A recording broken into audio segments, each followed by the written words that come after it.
93% of people who move regret at least one financial decision they made during the process, and it's almost never the decision they saw coming. This is video 7 in our relocation series, and this one might be the most important one yet.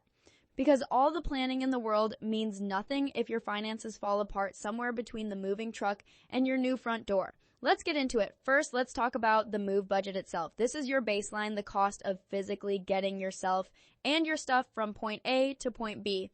And the range here is massive depending on your situation. If you're moving locally or doing a DIY move, you might be looking at a few $100s. But a long distance move with a professional moving company, that can easily run between $2,000 and $10,000 or more depending on how much stuff you have and how far you're going. So how do you actually build this number? Start by getting at least 3 quotes from reputable moving companies. Don't just go with the cheapest option without doing your research, because lowball estimates often come with hidden fees that show up on moving day when you have zero leverage. Get full binding estimates in writing whenever possible. Now add on top of that your packing supplies. Boxes, tape, bubble wrap, furniture pads, these things add up faster than you think. Budget at least $100 to $200 here, even if you plan to grab free boxes from grocery stores. Then factor in any specialty moving costs. Do you have a piano, a car that needs to be shipped, oversized furniture? Each of those comes with its own price tag, and you need to know it before you commit. Next, we're building your relocation budget, which is a separate and equally important piece of this financial puzzle. Your relocation budget covers everything that happens after the truck pulls away. Think about this. When you arrive in a new city, you need to set up a new life. And setting up a new life costs money up front. Start with housing deposits. Most landlords require first month, last month, and a security deposit all at the same time. If your rent is $1,500 a month, you could be writing a check for $4,500 before you even sleep in your new place.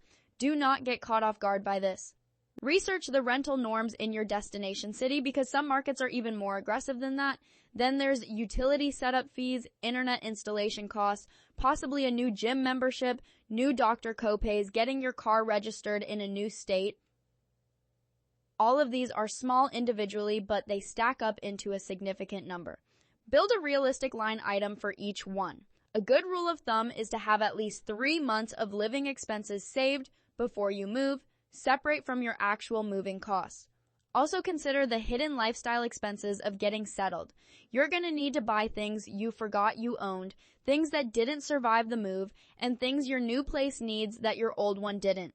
Budget a one-time setup fund of $500 to $1,500 specifically for this category, and do not feel guilty spending it. Now here's where most moving budgets completely fall apart: travel and emergency funds. These 2 categories get ignored constantly, and they are the ones that create the most financial stress during a movie.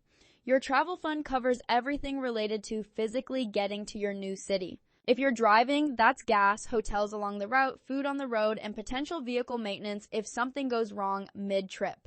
If you're flying, it's flights, checked baggage fees, ride shares on both ends, and any overnight stays if your timing doesn't line up perfectly with your move. Map out your route or your travel plan and assign a dollar amount to every single leg of that journey. Then add 20% on top of whatever number you land on, because travel always costs more than you plan. And then there's your emergency fund. This is non-negotiable.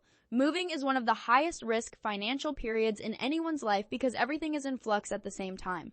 Your income might be interrupted. Your new apartment might have a problem that needs immediate attention. Your car might break down in an unfamiliar city. You might need to spend extra nights in a hotel because your furniture delivery gets delayed by a week. Financial experts consistently recommend having 3 to 6 months of expenses saved as a general emergency fund, but during a movie specifically, make sure at least 1 month of expenses is completely untouchable. This is your do not touch under any circumstances fund. Having it sitting there won't just protect you financially, it will protect your mental health during one of the most stressful transitions of your life. So here's how you put this all together. Open a spreadsheet or grab a notebook and create 4 columns: move costs, relocation costs, travel fund, and emergency fund.